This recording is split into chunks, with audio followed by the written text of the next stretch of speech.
And we are back with the fourth segment of the GSMC Basketball Podcast presented by the GSMC Sports Network. And in this fourth segment, I'm going to be talking about what Anthony Edwards had to say about Michael Jordan. And this is in regard to a lot of players from the 90s as well. So this is what Anthony Edwards had to say. So it's been a pretty good 4 years for Anthony Edwards. And a pretty good 12 months as well, making it into the postseason, making it to the conference finals, and beating Kevin Durant in the first round, sweeping him, making the Olympics, winning the gold medal. And he had this to say about Michael Jordan. Now, he said, I didn't watch it back in the day, like he didn't watch basketball back in the day, so I can't speak on it. They say it was tougher back than it was now. But I don't think anybody had skill back then. Michael Jordan was the only one that really had skill. So he also goes on further to say, so that's why when they saw Kobe Bryant, they were like, oh my God, but now everybody in the league has skill. So I agree with the fact that he thinks that everybody in the NBA has skill now, more so than they did in the previous years of the NBA. Because let's face it, there would be players that drop a surprise 30 points, a surprise 50 points in this NBA now, as opposed to how many players would drop 50 or 30 points in the olden days, right? So the skill has definitely improved. You definitely need to be able to shoot if you really want to compete in this league. And if you're unable to shoot, then chances are you're most likely going to lose. Like, you could afford to be unable to shoot back in the 90s. You can't anymore.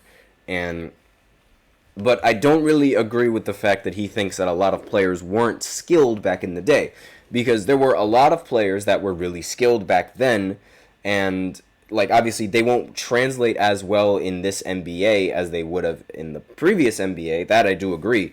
But that doesn't mean that they didn't have skill for their time. A lot of players back then, like Kareem Abdul-Jabbar, did he not have skill? Shaquille O'Neal, maybe he doesn't have skill. There's an argument for that. But again, he was still able to get the job done. And Clyde Drexler, did he not have skill? Isaiah Thomas, Magic Johnson, Larry Bird, all of those all-time players that played back in the day. He's from what I get from the quote, he's saying that all of those players lack skill, and I just don't agree with that statement at all.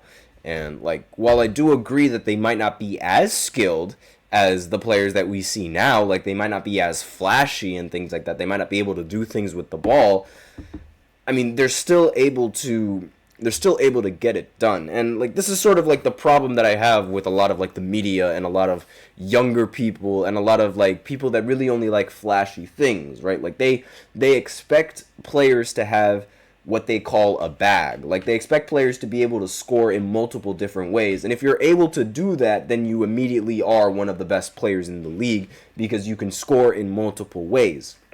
This is why a lot of people don't really like giving Giannis the flowers that he deserves, because while Giannis is a phenomenal player, there aren't really that many moves that he can do aside from running to the basket. But why would you need to do any other moves if you can score an easy 2 points running at the basket every single time? That's something that not many people understand. It's if it's not skillful to do those kinds of things, how come nobody else in the league can do it as efficiently as he can? How come there aren't, waves of players doing exactly what Giannis is doing? It's because what he's doing is very difficult to replicate. And if you're doing something that's difficult to replicate, there's got to be some sort of skill involved there.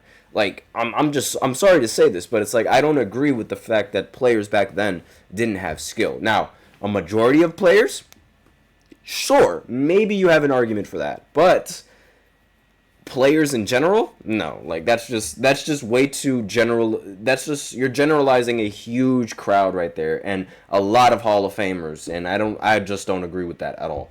So the article continues, regardless of how you may feel about Edwards' opinion, it's objectively funny to preface with, I can't speak on it, before going on to speak on it, quite strongly at that. And Edwards' praise of MJ will land well with much of basketball viewing population, and I do somewhat understand what he thinks by saying that MJ was the only one that had skill. I mean, MJ became like the first player to do a behind-the-back dribble, and the announcers, they had no idea what move he just did. So in terms of, but that's not really skill. That's just, I don't know what that is. Like, I think that's just being flashy. Like, he was definitely a much more flashy player than any of those players in the 80s or the 90s. But again, it's like, I don't really think flashiness is the equivalent of skill. That doesn't, I'm not saying that Michael Jordan isn't skilled. That's not what I'm saying at all. But I'm just saying that I think that a lot of the skill gets confused with flashiness, in my opinion. That's all I really have to say on Anthony Edwards' quotes on MJ. Again, we are running out of time, so I'm going to go ahead and go into the fifth segment where I talk about this specific player who I think doesn't deserve the MVP in this specific year. And I did the list yesterday, so I started the list off yesterday, and I'm going to continue it today in this fifth segment. So I'll be right back after this short break. Stay tuned if you're curious to figure out who that is. And it might ruffle a lot of feathers.